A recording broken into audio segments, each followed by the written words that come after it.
MineZ has been updated to 3.11.0. This is one of the biggest updates of the year, with lots of loot changes, legendary reworks, location rebuilds, and location chest buffs. There's a lot to go over in this update. It's Shotbow, and I'm here to guide you through the changes in update 3.11.0. Let's get started.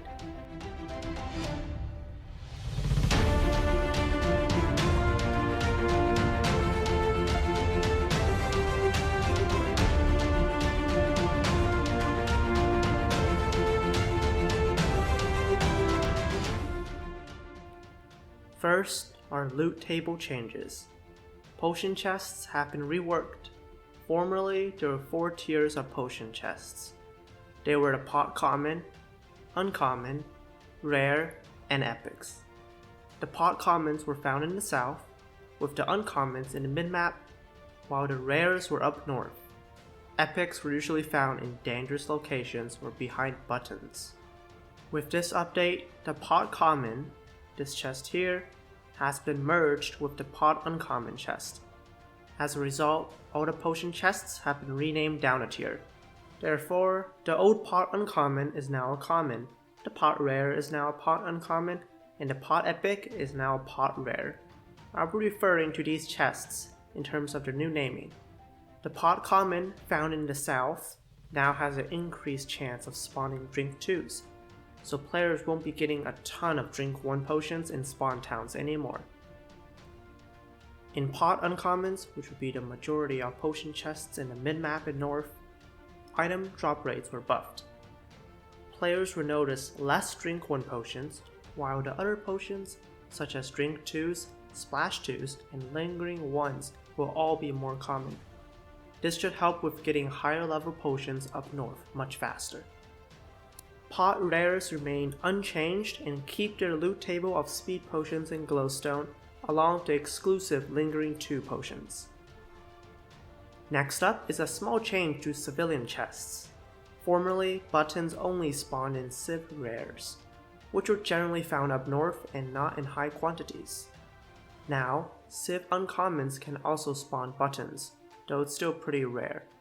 As a result, heal kits will spawn a bit less commonly in civ uncommons. Military uncommons, which are found in the lower south of the map and frequently spawn leather armor and sometimes chain, now spawn even more sugar compared to before, making them a great chest to loot for sugar. Mill rares are now one of the best chests to get grenades, as they have an increased grenade spawn rate now. And that's it for the chest changes. Gearing is overall much improved with buffs to all these chests. The total quantity of potions hasn't changed much, but the quality of them has greatly improved. Many locations have seen buffs to their chests. First of all is Verway Tower, a small tower south of Fort McCarlington. This tower had 2 very low level pot commons. These are now pot uncommons, and a civ uncommon has been replaced with a civ rare. Ilum has seen a small buff as well. The blocked off cave, which led to the top of the town, has been cleared. Players can now climb to the top from the catwalks. A low tier pot common chest has also been added up here, which gives Ilum a total of 3 potion chests. Lodged Ship, a relatively obscure location near Abandoned Farm, had a civ rare removed and a pot uncommon chest added. Pirate Ship, which is typically low traffic even though it's in the canyons, has received a water source. Furthermore, one of the mill rares has been replaced with a mill epic. Drowned Tower, all the way in the swamp, had one of its low tier pot commons replaced with a pot uncommon. Aurora has received 2 pot uncommons, allowing this location to now have a total of 3 potion chests, similar to Alhassa's 4. This town is great for restocking potions now. The 2 mill rares on the balconies of the church have been replaced with these potion chests. Alton in the caves is now the best place on the map to get buttons and small bags. A total of 10 mil rares were removed and replaced with 7 Civ uncommons and 5 Civ rares, bringing the total of Civ rares up to 9, greatly surpassing the previous backtown, Zerbia, which only had 6 Civ rares. Sunken Tower had its stairs on the bottom level fixed, making it easier to see how to get back up the tower. The alternate way up to the back remains. The big trees around the MineZ map have been in place ever since the beginning. In this update, most have been completely rebuilt, with each tree having a unique theme and shape, along with a great buff to their chests. Here they are.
An important change to PvP. Speed potions now only have a 1 minute cooldown instead of 5 minutes. This means that if you have more speed pots, it's actually a viable strategy now. The original MineZ Giant was one of the most difficult challenges a new MineZ player could face. We created the hassle groups that persist to this day. Over the years, fighting a giant became much easier. These days, a giant presents almost no challenge to an experienced player. A new challenger has been heard on the public servers, the Scorched Giant. This is an even deadlier and difficult giant to fight. Here's the catch, it only spawns on the public server at one location, Giant's Camp. The original giant will still spawn on public at the other giant spawns, and all the giant spawns on the private and PvE servers will continue to spawn the normal giant. This means that players who want to fight this giant are always in danger of being attacked. The giant can spawn every 30 to 60 minutes based on how many players are on the server. When it spawns, every player in the gravel area of the map will receive a message in chat, broadcasting that a Scorched Giant has spawned. This giant has several new attacks that are different from a normal giant. First, it can spawn Scorchers when hit, making the mobs much more deadlier. The giant also has a long kick attack. When this occurs, players are launched far away from the giant, and then several different attacks can occur. The first type generates a fire ring around the giant. After a few seconds, the giant will launch a fireball at the player. This fireball does significant damage. The fireball can also be shot back towards the giant, but players have to aim well to damage it. The second type is a lightning strike attack. After players are launched, a ring will be drawn around the player. A lightning bolt then strikes inside of the circle, and all players inside will take 2.5 hearts of true damage. This applies to any zombies inside as well. The third attack after a player is launched is the launcher. The same cloudy ring appears around all players near the giant.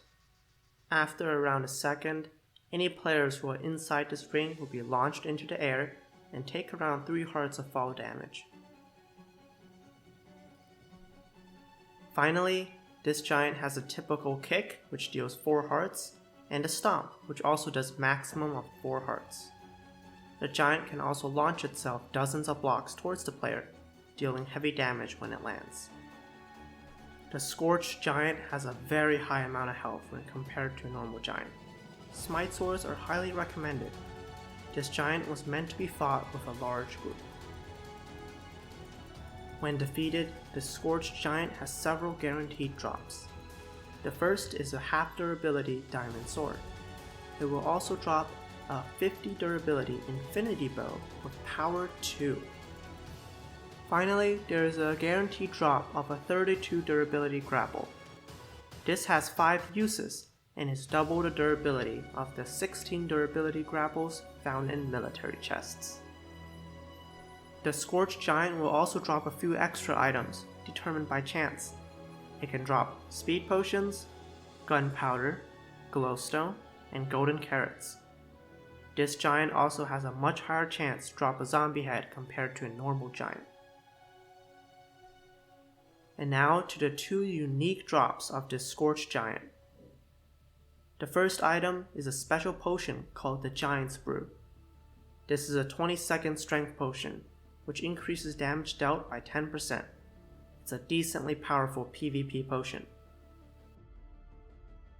The other item is a legendary bow, the Stomper. This is similar to a ranged Earthshaker. When a player shoots the Stomper, wherever the arrow lands, a ring of particles will be created around it.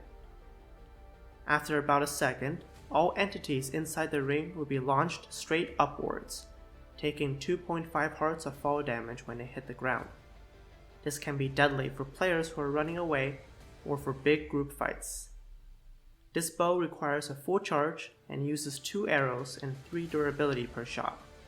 There is also a cooldown of 3 seconds after each shot. The Scorched Giant is meant to encourage the formation of groups, to control the giant and its rewards. Only time will tell who will hold Giant's Camp. There is a new item added to civilian and potion chests. This is the Cleansing Elixir. It's a drinkable potion that removes all active potion effects when drunk. This could be useful for removing sugar's debuffs or helping remove negative effects in dungeons. After the damage increase to iron and diamond swords in a previous update, damage has been slightly lowered again. This is still higher than it was a month ago. All legendary potions have received lore describing their effects and also now have different colors, so it's really easy to tell the difference between them. A new command can be used to get your radio back, /MineZ radio. Players that drop their radio get a message in their action bar informing them that the command can now be used. Player zombies were not dropping water bottles for the longest time.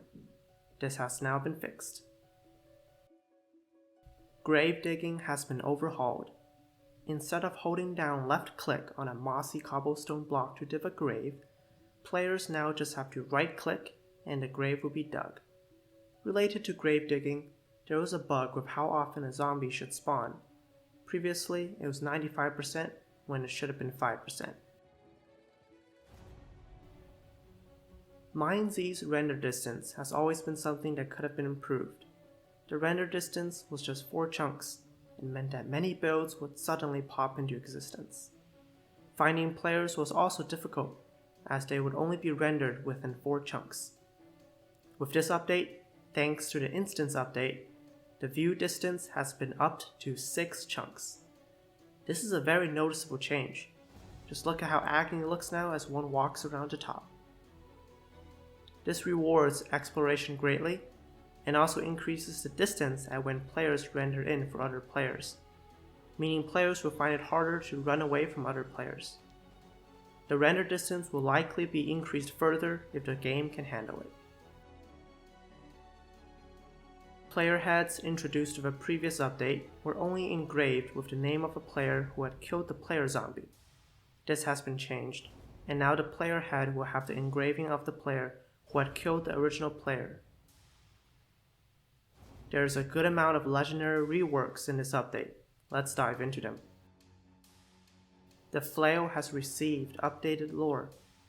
Furthermore, particles will now play around the player when they move with the flail in hand, showing how much health they have remaining. From 10 hearts to 6.5 hearts, starry particles are shown. From 6 hearts to 3 hearts, blue particles are shown. If a player is at 2.5 hearts and under, tiny hearts will emulate from the player, showing them that they are on the verge of death. This makes the flail much riskier to use, as one grenade will end a player's life. The Knight's Shadow has been completely reworked. When right-clicked, a special ability called Wither Strike will be activated. Hitting a player with Wither Strike active gives the other player Wither 1 for 5 seconds. This does not stack. Wither Strike lasts 25 seconds, during which the player will have a heavy smoke particle coming out below them. Once the Wither Strike runs out, there's a 60-second cooldown, which is included in the 25 seconds that the effect was active. Wither is quite deadly, as it darkens the hearts in the health bar, making it difficult to see how many hearts a player is still at. The Wither itself deals a heart of damage in its 5 seconds, and using this ability takes 25 durability from the weapon. The Venom Bow has been reworked. The old version simply gave poison to the person shot. This was boring indeed. The new one involves careful planning and execution. Now when you hit someone with Venom Bow, it puts a mark on the player. Shooting players will stack marks, which is essentially a scaling number for each shot you successfully land on the target. Within 10 seconds of your last shot, you can left-click the Venom Bow to inject your applied marks, dealing half a heart of damage per mark. You can stack up to 8 marks on a single target, adding up to 4 hearts of total damage when left-clicked. The Venom Bow also deals power 1 damage, so to use this bow effectively, you have to be accurate and time your poison injections. This new Venom Bow is much more engaging to use. The Gamble from Red Demon Temple has been slightly adjusted. The Gamble no longer works if a chest has been opened already. Furthermore, failing a Gamble usage destroys the contents in the chest completely. The percent chance to double the loot has been increased to 60% now to compensate. The Phantom Blade has been nerfed, one of the few nerfs in this update. Previously, it was very powerful, allowing players to launch themselves quickly and more effectively than a grapple. The Phantom Blade now has a decreased launch distance, and the cooldown to use it is now 30 seconds instead of 30. And finally, some major changes to Zerbia Depths. Zerbia Depths, one of the hardest and time-consuming dungeons in the game, had loot that was not really up to the mantle of hardest dungeon. There are now new items and a reworked blunderbuss. Chests in the loot room can spawn powder kegs of varying sizes, which hold gunpowder. Right-clicking them dispenses gunpowder, though gunpowder cannot be restored in them.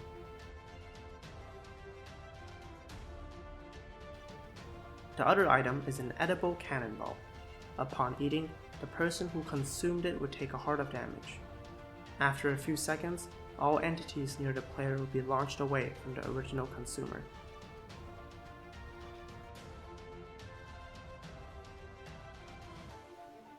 The blunderbuss has been completely reworked. The old blunderbuss has been converted to the Grape Shot, a retired legendary. The old version was pretty much just a shotbow that launched grenades, which was not too interesting. The new blunderbuss now loads grenades. To use it, players left-click the blunderbuss and 1 grenade will be loaded. 3 total grenades can be put into the blunderbuss, which will deal up to 6 hearts of true damage when fired. The user will also take heavy recoil based on how many grenades are loaded. This update is one of the biggest ones so far. New legendary reworks, rebuilds, and loot changes improved the player experience greatly. What could be next for MineZ? We'll have to see. It's Clover, and I'll see everyone in the next video.